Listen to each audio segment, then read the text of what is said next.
नमो आयरियाणं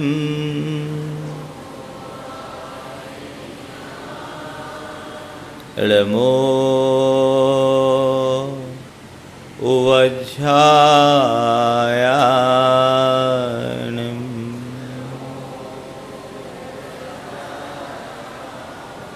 नमो लोये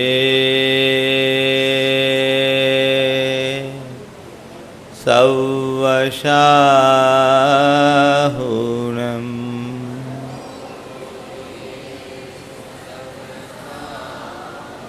एसो पंचीणमुयारो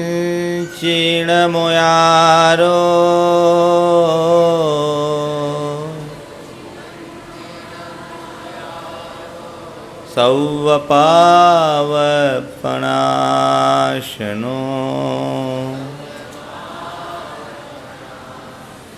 मंगलालं च सव्येसिं पढ़मं होय मंगलम। जय बोलो देवादिदेव 1008 श्री भगवान महावीर स्वामी की, अहिंसा परमो धर्म की, परम पूज आचार्य गुरुवर श्री विद्यासागर जी महाराज की, परम पूज्य मुनि श्री 108 प्रमाण सागर जी महाराज की, परम पूज्य मुनि श्री 108 विराट सागर जी महाराज की। एक युवक किसी रास्ते से जा रहा था। रास्ते में उसने खेत में काम करते हुए एक वृद्ध से पूछा, मुझे अमुक गांव जाना है, कितनी देर में पहुंचूंगा? मुझे अमुक गांव जाना है, कितनी देर में पहुंचूंगा? वृद्ध ने अनसुना कर दिया। थोड़ी देर बाद उसने फिर से पूछा, मुझे अमुक गांव जाना है, कितनी देर में पहुंचूंगा? वृद्ध की ओर से अब की बार भी कोई जवाब नहीं मिला। सोचा शायद ऊंचा सुनता होगा। तीसरी बार एक और प्रयास किया और बोला, मुझे अमुक गांव जाना है, यहाँ से जाने में कितनी देर लगेगी?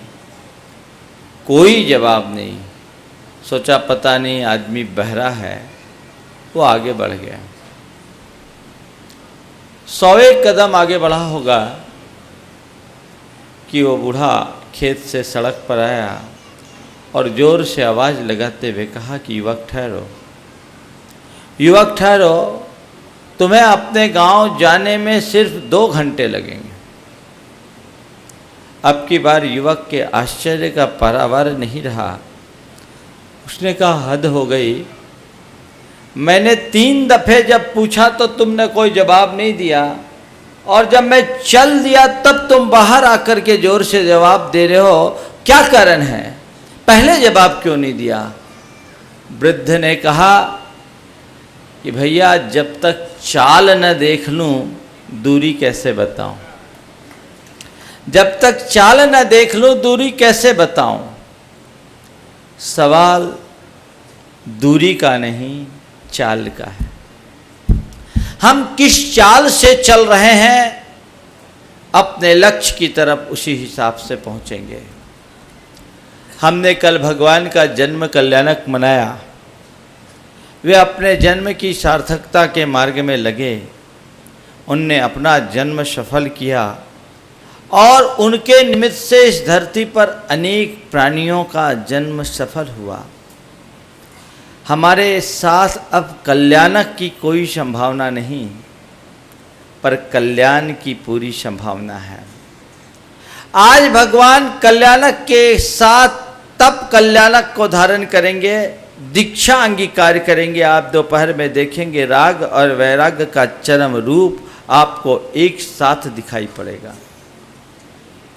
लेकिन भगवान जब दीक्षा लेंगे हम दीक्षा की बातें करेंगे, अभी हमें क्या करना हमें ये तय करने की जरूरत है। दीक्षा लेना और भगवान के पथ पर चलना बहुत ऊंची बात है, पर मैं आप सबसे कहना चाहता हूँ, भगवान बनना आज बस का नहीं, कोई चिंता की बात नहीं। हम भगवान नहीं बन सके, कोई चिंता की बात नहीं, पर भगवान की कृपा से भाग्यवान तो बन चुके हैं। जो आज भगवान बने हैं पहले कभी भाग्यवान हुए हैं। आपका भाग्य ऊंचा है। ऊंचा इसलिए है कि आज आप भगवान के पंच कल्याणक संपन्न करने के लिए आए हो। भगवान के पांचों कल्याणकों को आप यहां पूर्ण करने जा रहे हैं। कोई कम भाग्यशाली नहीं है।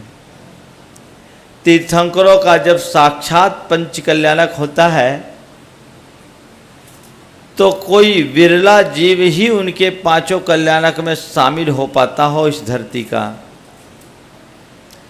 ऐसा इसलिए क्योंकि तीर्थंकरों के पांचों कल्याणक एक जगह नहीं होते। वासुपूज्य भगवान को छोड़कर 24 तीर्थंकरों में एकमात्र वासुपूज्य भगवान हुए जिनके पांचों कल्याणक चंपापुर में ही हुए। पांचों कल्याणक अलग अलग स्थान पर हुए और हर कल्याणक की घड़ी में कोई पहले से तो डेट फिक्स नहीं है। पंच कल्याणक प्रतिष्ठा में तो डेट फिक्स होती, पर भगवान का कौन सा कल्याणक कब होगा कोई डेट तो फिक्स नहीं कि आप पहले से वहां पहुंच जाओ। बाई चांस पहुंच भी जाओ तो ऐसा केवल उसके ही जीवन में हो सकता है जिसकी उम्र भगवान से ज्यादा हो। भगवान के गर्भ में आगमन से पूर्व जो होश संभाल लिया हो और भगवान के निर्वाण के बाद तक जो इस धरती पर रहा हो, ऐसा विरला जीव ही भगवान के पांचों कल्याणक को देखने का सौभाग्य प्राप्त कर सकता है। लेकिन आचार्यों की परम कृपा और आप सबका परम सौभाग्य है कि उसी पंच कल्याणक को आप अपनी ही आंखों से 5 दिन में देख रहे हैं। देख ही नहीं रहे, उसे संपादित भी कर रहे हैं। भाग्य है कि नहीं?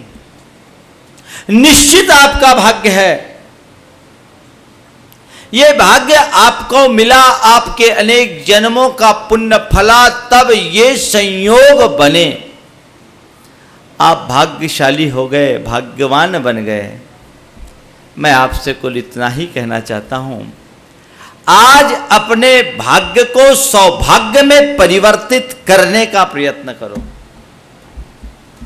भाग्य से अवसर मिलता है और सौभाग्य से उसका सदुपयोग होता है। मनुष्य को अवसर भी दुर्लभता से मिलते हैं। अच्छे अवसर बहुत दुर्लभ होते हैं, लेकिन अच्छे अवसरों का अच्छा उपयोग तो और भी अधिक दुर्लभ होता है। अपने भाग्य को सौभाग्य में परिवर्तित करो। हर कोई भाग्यशाली बनना चाहता है। भाग्यशाली है, मैं आपको कह रहा हूं, भाग्यवान हो। पर सौभाग्यशाली बने, कब बनेंगे? कब बनेंगे? ध्यान रखना, मनुष्य का जब भाग्य जगता है तो उसे पुण्य मिलता है और सौभाग्य जगता है तो पूजा मिलती है। भाग्य जगने से पुण्य मिलता है और सौभाग्य जगने से पूजा मिलती है। मतलब समझ रहे हैं? भाग्य वैभव दिलाता है और सौभाग्य विरक्ति जगाता है। आज भगवान अपने उस भाग्य से प्राप्त सारे साधनों को त्याग कर सौभाग्य को प्राप्त करेंगे। वैराग्य के रास्ते को अंगीकार करेंगे और उस वैराग्य के बल पर अपनी आत्मा में डूबकर अपनी आत्मा का अंतन मंथन कर कैवल्य की उपलब्धि करेंगे। भाग्य से सौभाग्य है। आप भाग्यवान बने हो, सौभाग्यशाली बनो। मैं अभी आपसे दीक्षा की बात नहीं कर रहा हूं, लेकिन इतना जरूर कहना चाहता हूं कि अभी जहां हो, जिस भूमिका में हो, उस भूमिका के अनुरूप जीवन जीने की शुरुआत करो। जहां हो उससे एक कदम आगे बढ़ने का संकल्प लो। विगत दिन मैंने आप सबसे कुलाचार के पालन की प्रतिबद्धता की बात की थी। आज मैं उसी बात को और विस्तार से करना चाहता हूं कि कुलाचार के अभाव में आप अपने जीवन का कल्याण नहीं कर सकते। कुलाचार का मतलब तुम्हारा आचार ऐसा बने, ऐसा आचरण हो जो एक जैन कुल में जन्म लेने वाले व्यक्ति के योग्य हो। भाग्य से आप भगवान की शरण में आए हो, लेकिन संत कहते हैं भगवान की शरण में आना भाग्य है, भगवान का अनुयायी बनना सौभाग्य है। भगवान के शरण में आप आ गए, आपका भाग्य है जो यहां आपको खींच कर लाया और आप भगवान के आराधक बनकर बैठे हो। इस भाग्य को सौभाग्य में परिवर्तित करो और भगवान के अनुयायी बनो। अनुयायी कैसे बनते हैं? अनुयायी बनने का मतलब क्या है? अनुयायी बनने का मतलब उनकी जय जयकार करना ये नहीं। अनुयायी बनने का मतलब है उनका फॉलोवर होना। फॉलोवर कौन होता है? जो फॉलो करता है, जो उनका अनुकरण करता है, उनके पद चिन्हों पर चलता है। ध्यान रखना, फॉलोवर और फैन में अंतर है। आप लोग भगवान के फैन हो, फॉलोवर नहीं हो। फैन होने का मतलब प्रशंसक होना। भाग्य है तब आप भगवान के प्रशंसक बने। दुनियादारी में लगे लोगों के प्रशंसक तो बहुत है। भगवान के जय जयकार करना, भगवान का जयगान करना, प्रभु के गीत गाना, यह भगवान के फैन होने का प्रतीक है। लेकिन भगवान के द्वारा उपदिष्ट आचरण को अपने जीवन में उतारना, भगवान का फॉलोवर बनना है। क्या बनना चाहते हो? क्या बनना चाहते हो? फॉलोवर। सोच समझ कर बोलना, पूरा ऑपरेशन करूंगा। भगवान के फॉलोवर बनो, उनके उपासक नहीं, उनके अनुयायी बनो, उनके प्रशंसक नहीं, उनके पद चिन्हों पर चलने वाले बनो। तब तुम्हारा भाग्य सौभाग्य में परिवर्तित होगा। मैं आपसे पूछता हूं, एक पिता की 2 संतान हो और एक जो 24 घंटे अपने पिता की सेवा शुश्रूषा करता हो, पर उनकी एक बात न मानता हूं। आप ही से पूछता हूं, आप लोगों को पिता बनने का अनुभव है, मैं तो उन सबसे दूर हूं। आपकी 2 संतान हो और एक 24 घंटे आपकी सेवा शुश्रूषा करता हो और आपकी एक बात नहीं मानता हो, और दूसरा अपनी व्यस्ततावश आपकी सेवा शुश्रूषा तो नहीं करता, लेकिन आपके मुख से निकला हुआ हर शब्द उसके लिए पत्थर की लकीर बनता हो, प्राणपन से पालन करता हो। आप किसे पसंद करेंगे? पहले को कि दूसरे को? हाँ, किसको पसंद करोगे भाई? दूसरे को करोगे ना। क्यों? सेवा से भी ज्यादा महत्वपूर्ण आज्ञानुवर्तन है। भगवान के भी 2 प्रकार के भक्त हैं, पुत्र हैं, संतान हैं। एक वो जो केवल भगवान को मानने वाले हैं और एक वो जो भगवान की मानने वाले हैं। को और की में जबरदस्त अंतर है। भगवान को मानने वाले भाग्यशाली हैं और भगवान की मानने वाले सौभाग्यशाली हैं। आप क्या मानते हो? भगवान को कि भगवान की? हम लोग भगवान की मान रहे हैं। भगवान ने जो हमें उपदेश दिया हम उसका पालन कर रहे हैं, इसलिए आपने हमको ऊपर बैठाया है। आपने हमको ऊपर बिठाया। यदि हम भगवान की मानने वाले नहीं होते तो आप हमें स्थान नहीं देते। भगवान कहते हैं कि ये स्थान सबके लिए मिल सकता है, ये स्थान नहीं, भगवान ने जो स्थान पाया वो स्थान भी सबको मिल सकता है। चलने की कोशिश तो करो, रास्ते पर चलो। तीर्थंकर भगवंतों ने दो प्रकार के मार्ग का उपदेश दिया, एक मुनि धर्म का और दूसरा श्रावक धर्म का। मुनि साधना के राजपथ पर चलने वाले हैं, मुनि अपने मुनि धर्म का पालन करते हैं। आज भी मुनिगण अपने मुनि धर्म का पालन कर रहे हैं। बहुत अच्छा हो अगर आप मुनि बन करके इस मार्ग पर चले तो। लेकिन यदि मुनि नहीं बन सकते तो दूसरा धर्म है श्रावक धर्म। आप अपनी भूमिका के अनुरूप गृहस्थोचित कर्तव्यों का पालन करते हुए धर्म का आचरण करो, तब भगवान के अनुयायी कहलाओगे। जब आपको कहीं जाना होता है तो आप क्या करते हैं? राजधानी में टिकट नहीं मिलती तो पैसेंजर में जाते हो, जाते तो हो। तो ये साधना के राजपथ पर चलने वाला मुनि जीवन है, वह एकदम राजधानी एक्सप्रेस है, उस पर नहीं चल सकते। श्रावक जीवन अंगीकार करो और पैसेंजर में ही सही पर चलो, बैठने से कोई फायदा नहीं। अपने लक्ष्य को प्राप्त करना है तो तुम्हें आगे बढ़ना होगा।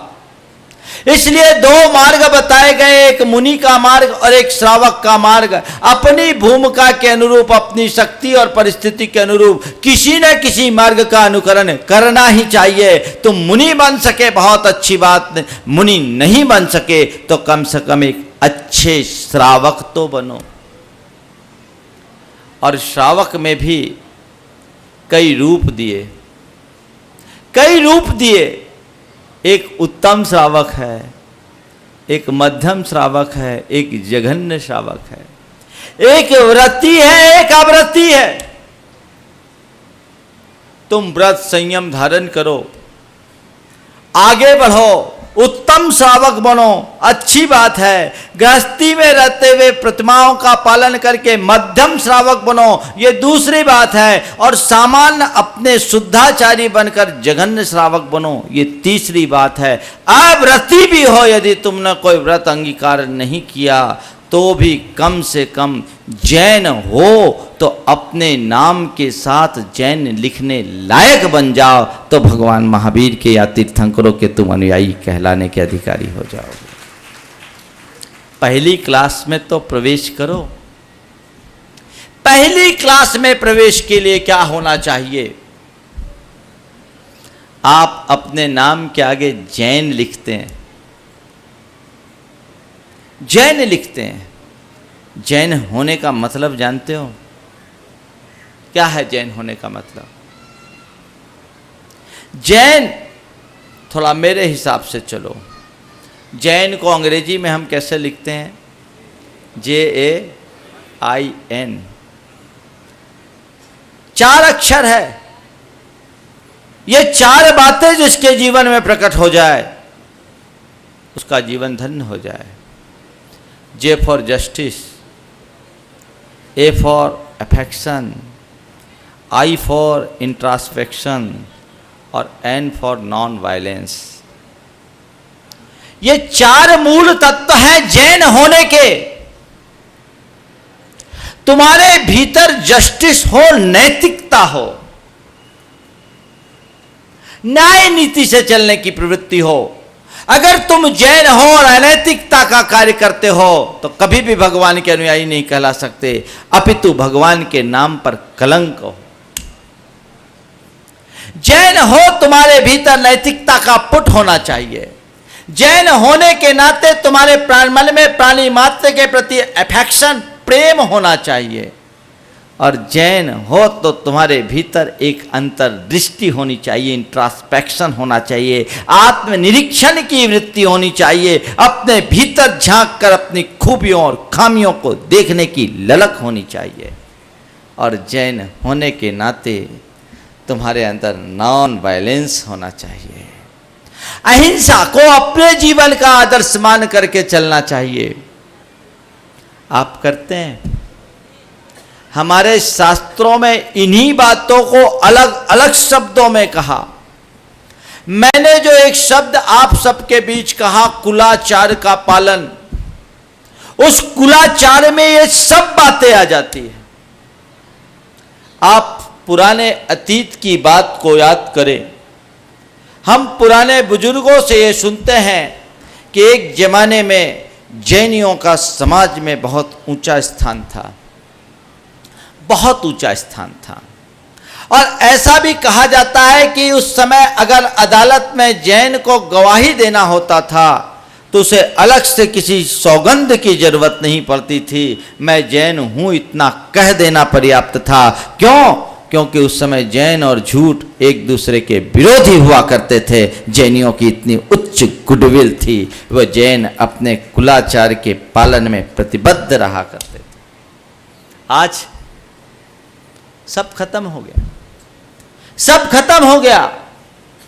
एक ऐसा आचार तुम्हारा होना चाहिए जो शुद्ध और लोक मर्यादा के अनुकूल हो, वो कुलाचार, जहां किसी भी प्रकार के दुराचार की कोई संभावना ना हो। वो कुलाचार अपने आहार में, अपने आचार में, अपने विचार में और अपने व्यवहार में अहिंसा की रक्षा, यही कुलाचार का मूल है। खान पान पर संयम, विचारों में शुद्धि, व्यापार में जागरूकता, अपने व्यवहार में ध्यान, ये जिसके जीवन में होता उसके जीवन की दिशा और दशा सब बदलते जाते। वो कुलाचार का पालन आपके द्वारा हो रहा है कि नहीं, ये आज आपको देखने की जरूरत है। आज आप अपने जीवन व्यवहार में जैन होने के नाते दूसरों के प्रति कैसा दृष्टिकोण रखते हैं? बहुत ज्यादा व्रत संयम की बात मैं अभी आपसे नहीं कर रहा हूं, अभी केवल प्राइमरी स्टेट की बात कर रहा हूं कि आप दूसरों के प्रति अपने मन में कैसी अवधारणा रखते हैं, उनसे कैसा व्यवहार रखते हैं, आपके जीवन में कितनी नैतिकता है, दूसरों के प्रति कैसी संवेदना है। आप विचार करें, पुराने समय में जैनियों के मन में, जैनियों के प्रति समाज में इतना इतना सम्मान। चीनी यात्री ह्वेन सांग जब भारत आया और उसने भारत भ्रमण में एक बात लिखा कि मैं वैशाली की यात्रा के संबंध में उसने एक टिप्पणी की जो आज के संदर्भ में बहुत ही ज़्यादा प्रासंगिक है। उसने लिखा कि मैंने इस इलाके की संपूर्ण यात्रा की और मैंने यहाँ बड़ी संख्या में निर्ग्रंथों को पाया। निर्ग्रंथ जैन मुनि कहलाते थे और उस जमाने में जैन मुनियों के उपासक होने के कारण जैनों को भी निर्ग्रंथ कहा जाता था। और उसमें उन्होंने लिखा कि इन निर्ग्रंथों का समाज में सबसे अतिरिक्त सम्मान था। लोग इन्हें बहुत अधिक मान दिया करते थे, सब इनके पीछे चलना चाहते थे और इनकी सबसे बड़ी विशेषता ये थी कि इनकी दिनचर्या की शुरुआत सूर्योदय से होती थी और सूर्यास्त होते ही चर्या समाप्त हो जाती थी। कितना ऊंचा मान था। उस समय लोग ये सब जानते थे कि हमको कोई गलत कार्य नहीं करना, हमें ऐसा कोई व्यवहार नहीं करना जिसमें किसी भी प्रकार की हिंसा हो, क्योंकि भगवान ने हमें आज्ञा प्रदान की है कि तुम धर्म का पालन करना चाहते हो तो अहिंसा का अनुपालन करो, अहिंसा ही धर्म का मूल है। आचार्य में अहिंसा, ये जागरूकता होती थी और उसके परिणाम स्वरूप लोगों का आचरण शुद्ध हुआ करता था। आज सब खत्म हो गया, सब खत्म हो गया, इसलिए गौरव नष्ट हो रहा है। जॉर्ज बर्नार्ड शाह का आपने नाम सुना होगा। जॉर्ज बर्नार्ड शाह जो आयरलैंड के एक बहुत बड़े दार्शनिक चिंतक लेखक हुए, समाज सेवी हुए। उन्होंने अपनी आत्मकथा में लिखा जो आयरिश लैंग्वेज में छपी हुई, उसमें उन्होंने लिखा जब उनको जैन धर्म के ग्रंथ दिए गए उन्होंने उसी दिन से रात्रि भोजन का त्याग कर दिया। जिस दिन उन्हें जैन धर्म के ग्रंथ मिले, रात्रि भोजन का त्याग कर दिया और ये कहा कि जैन जीवन शैली से श्रेष्ठ कोई जीवन शैली नहीं। और उस आत्मकथा में उसने एक बहुत अच्छी बात लिखी। उन्होंने लिखा कि यदि कहीं पर पुनर्जन्म हो तो मैं अगले जन्म में जैन होना चाहूंगा और जैन धर्म में जन्म लेना चाहूंगा। किस कारण से? क्योंकि उसने जैनत्व के मूल को समझा, उसके मर्म को समझा, उसके महत्व को जाना कि आखिर जैन धर्म का क्या महत्व है। आप भी जान रहे हैं, सुन रहे हैं, कर क्या रहे हैं।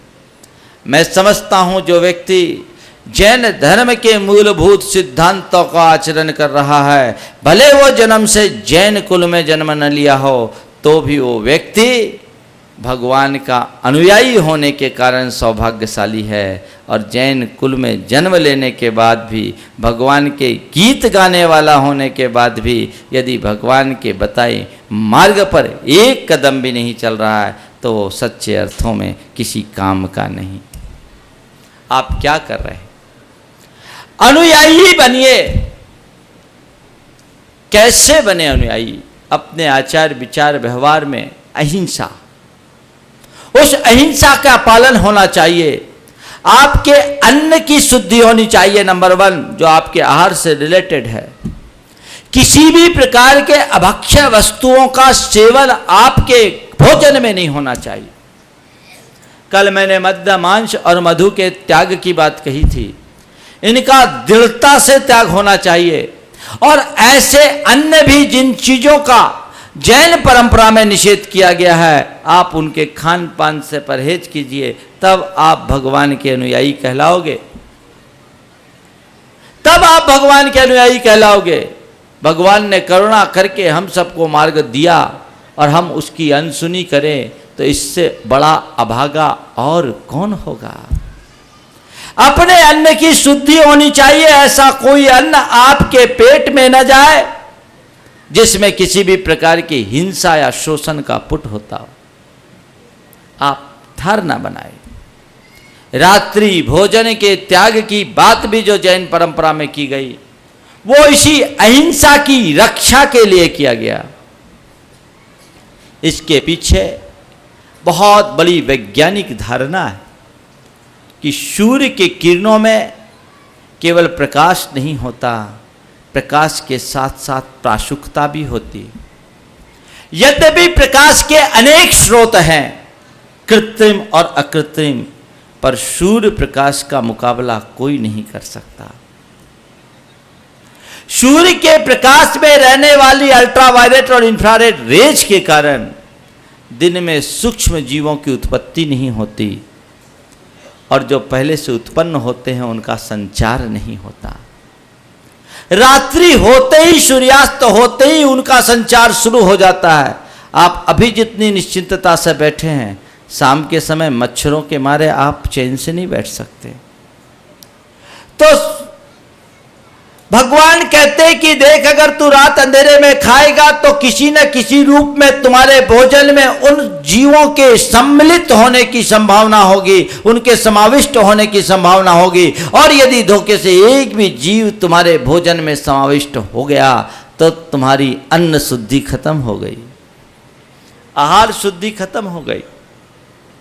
अगर तुम्हारे मन में प्राणी मात्र के प्रति संवेदना है, यदि तू जीवों की रक्षा करने का भाव मन में रखता है, दया का पालन करना चाहता है, अन्य प्राणियों के प्रति तेरे मन में संवेदना है, तो आज से रात में खाना बंद कर दे, क्योंकि उसमें जीव हिंसा है। पेट भरना शरीर चलाने के लिए जरूरी है, पर जीव हिंसा के मूल्य पर पेट भरना बहुत बड़ी बेवकूफी। मन में संवेदना जागनी चाहिए। संवेदना जागने से क्या होता है मैं बताऊं।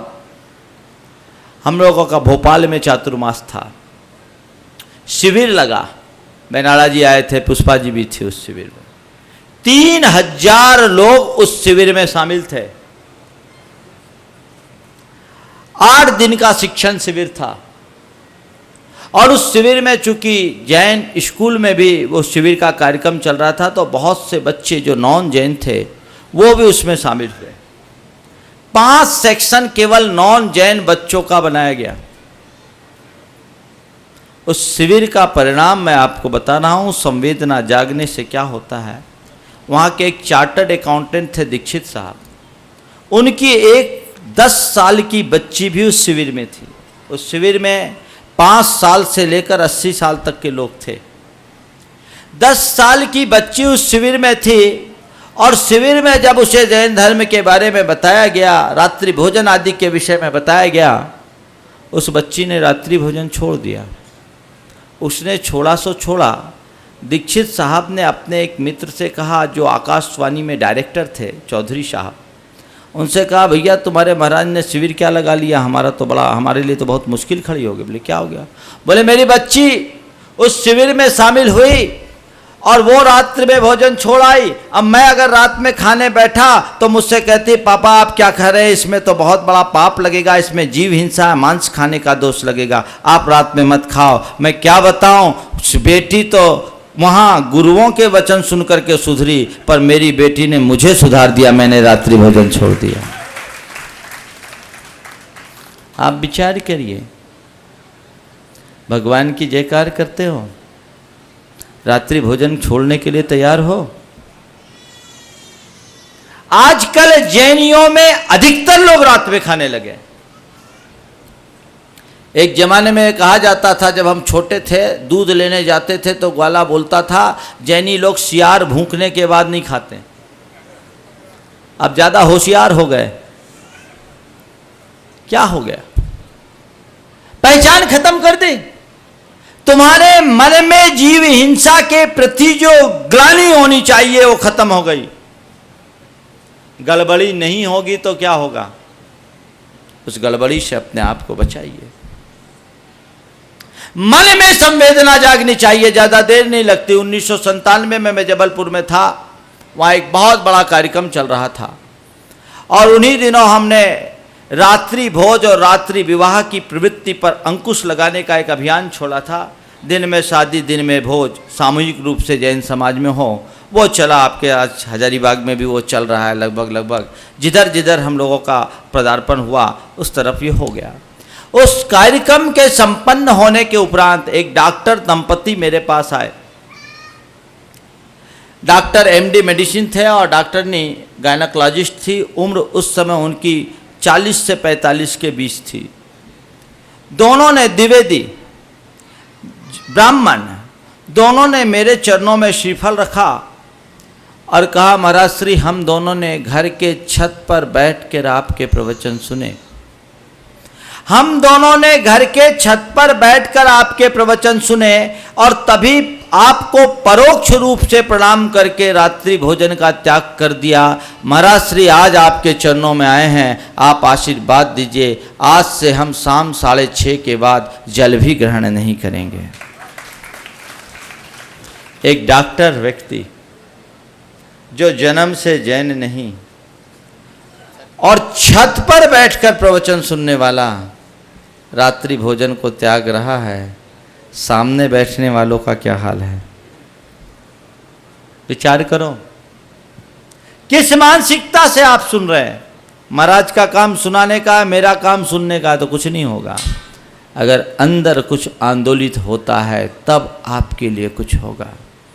मेरे संपर्क में ऐसे अनेक लोग हैं जो जन्म से जैन नहीं है, पर इन सब चीजों का परहेज करते। क्यों? रात्रि भोजन जैन होने के लिए छोड़ने की जरूरत नहीं है, एक शुद्ध अहिंसक बनने के लिए छोड़ने की आवश्यकता है। आपको अहिंसा का पालन करना है तो छोड़ना चाहिए। क्या आप छोड़ नहीं सकते? छोड़ नहीं सकते। मनुष्य चाहे तो क्या नहीं कर सकता, केवल मन की कमजोरी है। महाराज कहीं आते जाते हैं तो बड़ी दिक्कत होती है, मीटिंग्स में जाना होता है तो बहुत मुश्किल होती। क्या करें? कोई मुश्किल नहीं होती। अगर आप त्याग करोगे तो ज़्यादा सम्मान पाओगे। भारत की संस्कृति तो चरित्र को पूजने वाली संस्कृति है, यहाँ त्यागियों को ज़्यादा सम्मान मिलता है। मेरे संपर्क में एक डॉक्टर है, अशोक लोहाड़िया, जयपुर के। उन्होंने एक दिन मुझसे कहा, महाराज जी मेरे रात्रि भोजन का त्याग है और मैं लाइन्स वगैरह के बड़े बड़े मीटिंग को अटेंड करता हूँ, और कभी किसी के यहाँ जाना हो, रात में कार्यक्रम हो, मुझे आमंत्रित किया जाए तो मैं उनसे कह देता साहब मैं जैन हूँ, मैं रात में नहीं खाता, मैं जैन हूँ, मैं रात में नहीं खाता। और लोग मुझे उसी अनुरूप बुलाते। और महाराज जी किसी कार्यक्रम में मैं जाऊं, वहां अगर कोई जैनी रात में खाता दिखे तो मैं तो और जोर से बोलता कि साहब मैं जैन हूं, मैं रात में नहीं खाता। एक दिन एक किसी कार्यक्रम में वो थे और उनसे जब रात्रि में भोजन करने की बात की गई तो उनने उससे इनकार कर दिया, कहा साहब मैं जैन हूं, मैं रात में नहीं खाता। उस कार्यक्रम में एक सरदार जी थे जो उनके मित्र भी थे। उस सरदार जी को मजाक सूझी। सरदार जी ने कहा क्या जैन साहब आप भी कहाँ की बातें करते हो? अरे 12वीं शताब्दी में लाइट नहीं थी तो लोग रात में नहीं खाते थे, अब तो बड़ा बड़ा हेलोजन और ट्यूबलाइट लग गई, अब रात में खाने में क्या हर्ज। 12वीं शताब्दी में लाइट नहीं थी तो लोग रात में नहीं खाते थे, अब तो बड़ा बड़ा हेलोजन और ट्यूबलाइट लग गई, अब रात में खाने में क्या दिक्कत। डॉक्टर साहब ने जो जवाब दिया बहुत ध्यान देने योग्य है। उन्होंने कहा ठीक कहते हो सरदार जी, नहीं रहे होंगे 16वीं शताब्दी में कोई नाई और सैलून, नहीं रहे होंगे 16वीं शताब्दी में कोई नाई और सैलून, अब तो बड़े बड़े सैलून खुल गए, आप अपने बाल और दाढ़ी क्यों नहीं कटवा लेते हैं। सरदार जी का मुंह उतर गया, उन्हें समझ में आ गया। एक बात कहता हूं, कोई भी धार्मिक नियम का पालन करो तो अपने नियम के पालन का गर्व होना चाहिए, संकोच नहीं। धर्म करना, धर्माचरण करना गर्व का विषय है, संकोच का नहीं। पाप करने में संकोच करो, धर्म पालने में संकोच मत करो। लेकिन लोग उल्टा करते हैं, धर्म संकोच से करते हैं और पाप निसंकोच कर रहे हैं। तुम्हारी निष्ठा की दुर्बलता है ये। अपनी निष्ठा को मजबूत बनाओ, दृढ़ बनाओ और वैसा कार्य करो। देखो आपके जीवन में कितना बड़ा बदलाव आता है। कोई रात में भोजन छोड़ना बहुत बड़ा नियम नहीं है, कोई बहुत बड़ा नियम है क्या? 12 घंटे का भोजन छोड़ दोगे तो दुबले हो जाओगे। बोलो, दुबले हो जाओगे। हम लोगों को देखो 24 घंटे में एक ही बार खाते, एक ही बार पीते, तुम्हें तो केवल खाने की बात रोकने की बात की जा रही है। 24 घंटे में एक बार खाते पीते, तुमसे ज्यादा मेहनत करते हैं। 18 से 19 घंटे रोज मेहनत करते हैं, बल्कि कभी कभी 20 घंटा हो जाता है। तब भी देखो तुमसे ज्यादा चंगे दिखते हैं, कोई तेल फुलेल नहीं लगाया। दिख रहे कि नहीं दिख रहे? किसके बल पर? ध्यान रखना, तन के बल से भी बड़ा मन का बल होता है। यदि तुम्हारा मनोबल ऊंचा है, सब काम हो सकता है, कुछ नहीं होगा, बल्कि और अधिक स्वस्थ रहोगे। देश में भूखमरी से मरने वालों की संख्या बड़ी नगण्य है। देश में भूखमरी से मरने वालों की संख्या बड़ी नगण्य है, पर खा पीकर मरने वालों से अस्पताल अटे पड़े हैं। बात समझ में आ रही कि नहीं आ रही? अपने आचार को ठीक करो। भगवान का फॉलोवर बनना है, सबसे पिछली लाइन का फॉलोवर बनना है, तो आप मद्य मांस मधु के त्याग के साथ अहिंसा के पालन की दृढ़ता रखते हुए रात्रि भोजन का त्याग करें, छोड़े। कई लोग बोलते महाराज रात्रि भोजन का त्याग, घर का त्याग, बाहर की छूट। मतलब तुम्हारा पाप घर में लगेगा, बाहर पाप नहीं लगेगा क्या? घर में खाओ नहीं और बाहर जाओ होटल में खाओ, वो तो और ज्यादा गड़बड़। क्यों खाना? घर में खा लिया, बाहर खाने की जरूरत नहीं। और किसी दिन नहीं खा पाए, हम लोगों को याद कर लेना। जब हम सारी जिंदगी एक वक्त खा करके गुजार सकते हैं तो तुम क्या एक रात बिना खाए नहीं गुजार सकते? विचार करने की बात है। केवल खाने के लिए ही जिंदगी मिली है क्या? सोचो, यह जीवन केवल खाने के लिए नहीं मिला है, जीवन जीने के लिए मिला है। धर्म सम्मत जीवन जियो जिससे अहिंसा का पालन दृढ़ता से किया जा सके। ये रात्रि भोजन की बात, पहली क्लास की बात आज मैं आप सबसे केवल कर रहा हूं कि आप रात्रि भोजन से परहेज करें। मद्य मांस मधु का त्याग हो गया, अब रात्रि भोजन तो छूटनी ही चाहिए। यह आपकी पहचान है, चाहे घर हो या बाहर। रात में फलाहार ले ले महाराज। फलाहार भी तब लेना जब दिन में नहीं खा सको। आप लोग दिन में भी खाते हो और रात में भी ठूसते हो, कोई हिसाब ही नहीं रहता है। दिन में भी खा लिया, रात में भी देते जा रहे हो, उसका कोई हिसाब नहीं। और जो आप रात में खाते हो सब कोलेस्ट्रॉल बढ़ाने वाली चीजें, एसिडिटी बढ़ती है, गैस्ट्रिक प्रॉब्लम होती, तली फली चीजें खाते। शरीर को उतनी खुराक दो जितनी जरूरी है, ज्यादा दोगे तो ये बिगड़ जाएगा, कुछ खाने लायक भी नहीं बचने देगा। कल कोई प्रॉब्लम हो जाए, डायबिटीज हो जाए, ब्लड प्रेशर हो जाए, अन्य कोई ऐसी बीमारी हो जाए पेट की, आंतों की, खाने लायक ही नहीं बचोगे। होता ही ऐसा। अपने आप को इससे बचाने की कोशिश कीजिए। इस पंच कल्याणक प्रतिष्ठा महोत्सव से आज से आप तय कीजिए कि मैं एक कदम आगे बढ़ूंगा और जैन होने के नाते भगवान का पक्का यही मुझे बनना है, तो कम से कम पहली क्लास से शुरुआत करूं और रात्रि भोजन का आज से त्याग करूं। करना चाहेंगे तो कर सकते हैं।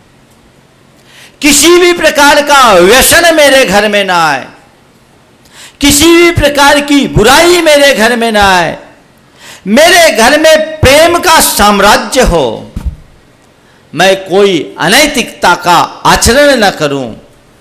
ये दृढ़ता तो आपकी होनी चाहिए। आप जैन हो या जैन धर्म के अनुयायी हो तो आपका आचरण ऐसा होना चाहिए जिसको देखकर दूसरे लोग कहे कि वाकई में जैन लोग बड़े अच्छे होते हैं और बड़े सच्चे होते हैं। आज वो सब चीजें खत्म हो गई, आपने अपनी गुडविल खत्म कर दी, गुडविल खत्म कर दी। एक तरफ आप भगवान का नाम लेते हो, भगवान की पूजा करते हो, और दूसरी तरफ भगवान के उपदेश के विरुद्ध काम करते हो। ये आपकी पूजा कैसी है? गांधी जी कहा करते थे कि जो लोग विदेशी वस्त्र पहनते हैं, जब स्वराज्य का आंदोलन गांधी जी छेड़े उस वक्त वो कहा करते थे कि जो लोग विदेशी वस्त्र पहनते हैं और मेरी जय जयकार करते हैं, वे लोग मेरी जयकार करने की जगह मुझे गाली दे तो ज़्यादा अच्छा है। अगर गांधी जी के इन शब्दों को हम भगवान महावीर या ऋषभदेव से जोड़ लें तो सोच लो भगवान ऋषभदेव या महावीर हमारे विषय में क्या सोचेंगे। जयकार कर रहे हो पर उन्हें स्वीकार कहां कर रहे हो?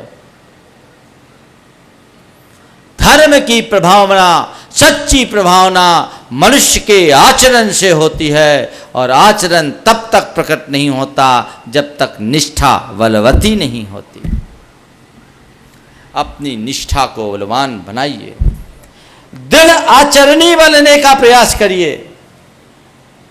दीक्षा जब मिलेगी तो मिलेगी, दीक्षा लेने का परम भाग्य जब जगेगा तब जगेगा।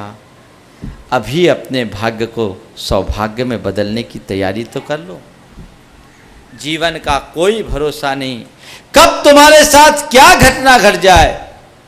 एक अज्ञानी व्यक्ति यदि पाप के मार्ग में लगे तो कोई बात नहीं, एक ज्ञानी व्यक्ति भी वही कर्म करने लगे तो समझ में नहीं आता।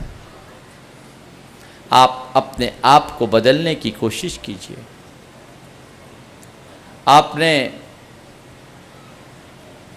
श्रीमद रायचंद जी का नाम सुना होगा। श्रीमद रायचंद जी गुजरात के एक बहुत अच्छे जैन साधक थे और गांधी जी उन्हें अपना आध्यात्मिक गुरु मानते थे। एक बार उनके वो रत्नों के व्यापारी थे। देखो दृष्टिकोण कैसा होता है धर्म के अनुयायी का। रत्नों के व्यापारी, बड़े व्यापारी, उनका किसी व्यापारी से एक बड़ा सौदा हुआ। सौदा होते ही मार्केट बिगड़ गया। उतार चढ़ाव तो होता है। भाव इतने गिर गए कि उस सौदा को पूरा करने के लिए सामने वाला यदि अपना मकान भी बेच दे तो कुछ ना हो। रायचंद साहब बाजार की स्थिति को जानते थे। वे सीधे उसकी दुकान की ओर बढ़े। रायचंद जी को अपने दुकान की तरफ आता देखकर व्यापारी घबराया। उसने सोचा कि जरूर तकादे के लिए आए होंगे। रायचंद जी उनके दुकान पर जैसे पहुंचे, उसने कहा, रायचंद साहब, रायचंद भाई, आप किसी भी प्रकार की चिंता न करें, मैं आपका पाई पाई चुकाऊंगा, चाहे मुझे अपना घर भी क्यों ना बेचना पड़े। रायचंद जी ने कहा, ठीक, ये सब बातें बाद में होगी, पर हमारे तुम्हारे बीच जो एग्रीमेंट हुआ वो पेपर लेकर आओ। एग्रीमेंट का पेपर लेकर आओ। उसने हाथ जोड़े कहा, मैं आपको वचन दे रहा हूं, मैं अपने वचनों पर कायम हूं, मैंने जो भी कहा है सब करूंगा। कहा ना, तुम पेपर लेकर आओ। पेपर लेकर आया और जैसे ही पेपर लेकर आया, रायचंद जी की ओर बढ़ाया। रायचंद जी ने उसे हाथ में लिया, देखा वही पेपर था और उन्होंने उसके सामने, इससे पहले कि वो कुछ समझे, उस पेपर को फाड़कर उसकी चिंदी चिंदी कर दी। सामने वाला हतप्रभ रह गया। उसने कहा, क्या कर रहे हो रायचंद साहब? रायचंद जी ने कहा, ये पेपर ही मेरे और तुम्हारे बीच भेद डाल रहा था, तुम्हारे मन को अशांत कर रहा था। भूल जाओ आज से कि हमारे तुम्हारे बीच कोई सौदा हुआ। मैं जैन हूं, दूध पीता हूं, खून नहीं पी सकता, अपने चंद पैसे के लिए किसी का घर नहीं बिकवा सकता। है उच्च दर्जे का श्रावक। मैं आपसे पूछता हूं, अगर रायचंद की जगह आपके यहां का कोई रायचंद होता तो महाराज क्या पहले किसी वकील से पूछते हैं, वकील से मिलकर कोई लीगल नोटिस देते, यही काम करते? नहीं। धन और जीवन धन, इनमें जीवन धन को महत्व दो, धन को नहीं। जीवन से ऊंचा कोई धन नहीं। एक सच्चे धर्मात्मा के जीवन का यही सिद्धांत होता है। आप अपने जीवन को ऐसी कसौटी पर कसने का प्रयास करें जो आपको एक शुद्धाचारी बना सके। आपके घर में किसी भी प्रकार से कोई भी गलत चीजें ना आ सके, चाहे वो आचार की बात हो, चाहे विचार की बात हो, चाहे व्यवहार की बात हो या व्यापार की बात हो। व्यापार में शुद्धि रखे, अहिंसा का अनुपालन करे। आजकल लोग व्यापार करते हैं, व्यापार करते वक्त भी उसमें जो शुद्धि की अपेक्षा है उसका ध्यान नहीं रखते। सोचते हम तो केवल ट्रेडिंग कर रहे हैं, हमको क्या करना। नहीं, जिन चीजों में प्रत्यक्ष रूप से जीवों की हत्या होती हो उसके व्यापार का क्रूर कर्म की संज्ञा दी गई है और क्रूर कर्म कभी नहीं करना चाहिए। चर्म निर्मित सामग्री का व्यापार, शराब जैसे निंद वस्तुओं का व्यापार, कीटनाशकों का निर्माण और उसका व्यापार, ये सब क्रूर कर्म की श्रेणी में आने वाले निंद कर्म है, निंद व्यवसाय है। इनको अपने जीवन में कभी मत करना। और यदि तुम्हारी धर्म निष्ठा होगी तो तुम कभी कर भी नहीं सकोगे। मेरे संपर्क में विदिशा के एक सज्जन हैं, देवेंद्र झायपुर। वहाँ से मेरा विहार हुआ और दूसरे दिन सुबह सुबह पति पत्नी दोनों आ गए। मैंने पूछा क्यों, क्या बात है, आज इतनी जल्दी कैसे आए? उसने अपनी पत्नी की ओर इशारा करते हुए कहा कि महाराज, इन्होंने मुझे नरक जाने से बचा लिया, इन्होंने मुझे नरक जाने से बचा लिया। मैंने पूछा क्यों, क्या बात है? तो उसने जो वाकया सुनाया, समझो एक धर्मनिष्ठ व्यक्ति अपने जीवन में कैसा आचरण करता है। उन्होंने कहा महाराज, वो कॉन्ट्रैक्टर थे, सप्लायर थे। बोला 3 दिन पहले मेरा मध्य प्रदेश लघु उद्योग निगम के साथ एक कॉन्ट्रैक्ट फाइनल हुआ, मुझे 10 लाख ढोलक की सप्लाई देनी थी, 10 लाख ढोलक की सप्लाई, और पर ढोलक में 10 रुपये का फायदा था, यानी 1 करोड़ का फायदा। मुझे जब यह कॉन्ट्रैक्ट मिला, मैं बड़ा खुश होकर के आया, सोचा कि चलो ये काम हमको मिल गया और साल भर में हमको इतना काम करना, 1 करोड़ की शुद्ध कमाई हो जाएगी।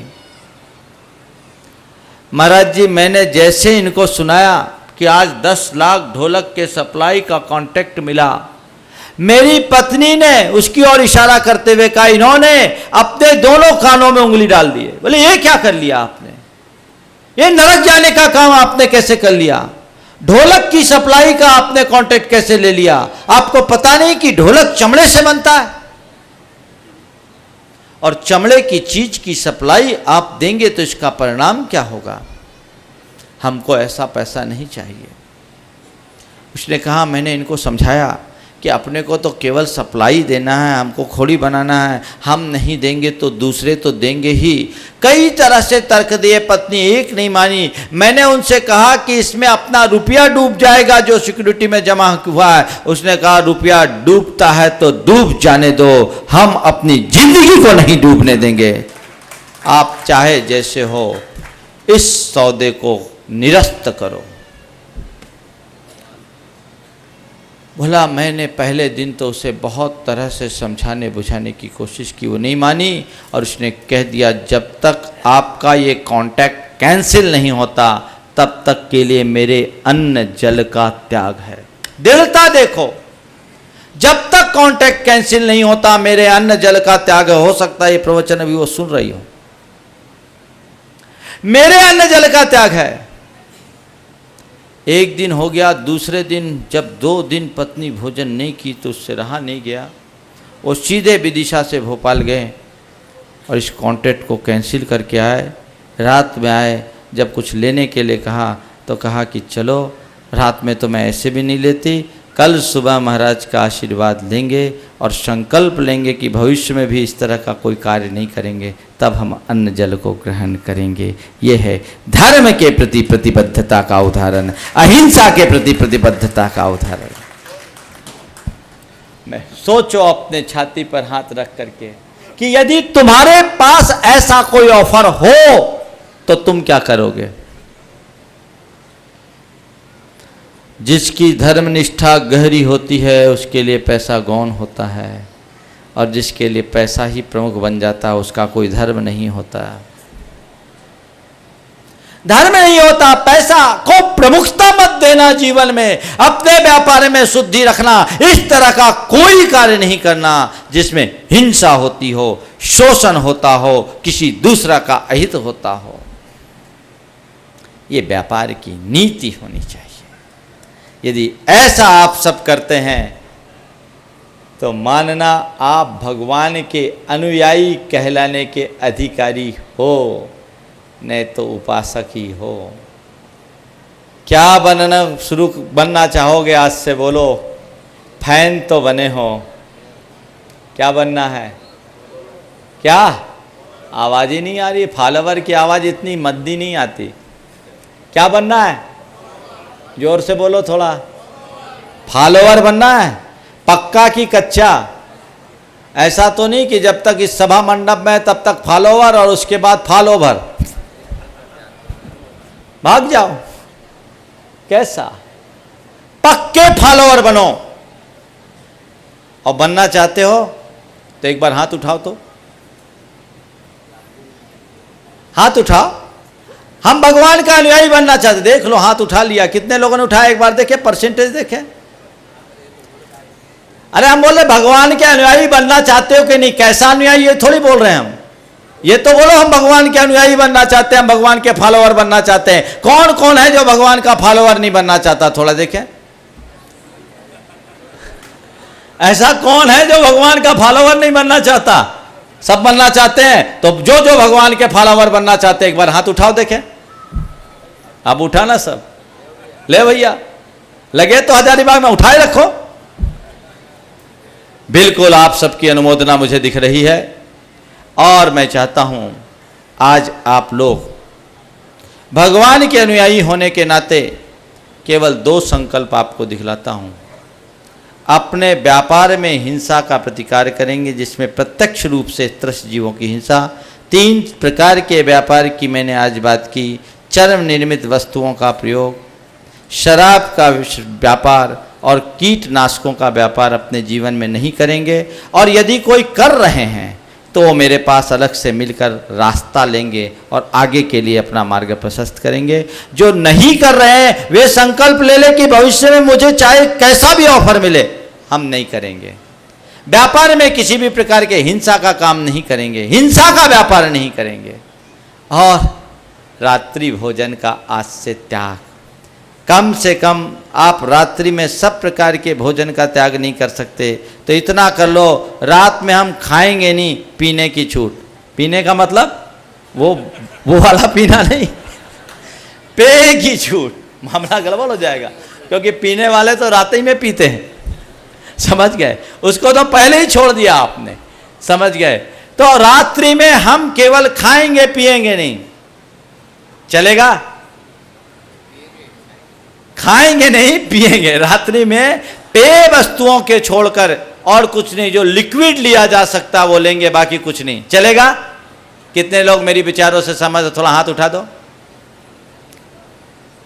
बहुत बढ़िया, चलिए आप। और जो लोग ऐसा नहीं कर सकते वे ये करें, कम से कम रात में मैं अन्न का भोजन नहीं करूँगा और अपने जैन होने की पहचान बनाऊंगा।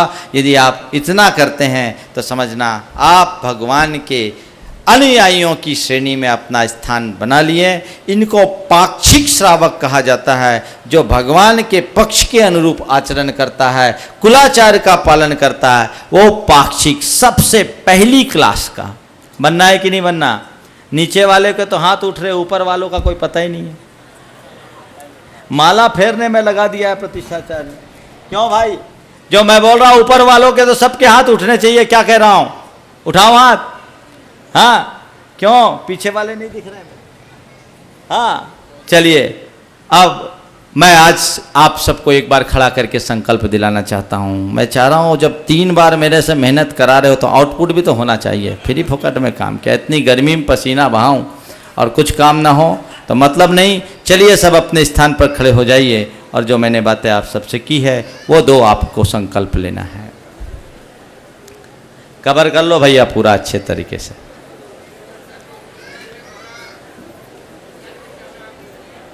सभी लोग खड़े हो जाएं, जिनका पहले से त्याग है वो भी खड़े हो जाएं। सभी लोग हाथ जोड़े। जो दूर से सुन रहे हैं वे भी अगर मेरी बातों से सहमत है तो संकल्प ले ले। देव शास्त्र गुरु की साक्षी पूर्वक मैं देव शास्त्र गुरु की साक्षी पूर्वक पंच कल्याणक के इस मंडप में संकल्प लेता हूं कि आज से रात्रि भोजन नहीं करूंगा तथा चमड़े, शराब और जीव हत्या करने वाले कीटनाशक आदि का व्यापार नहीं करूंगा। 9 बार नमो कार मंत्र पढ़ के संकल्प ले लें।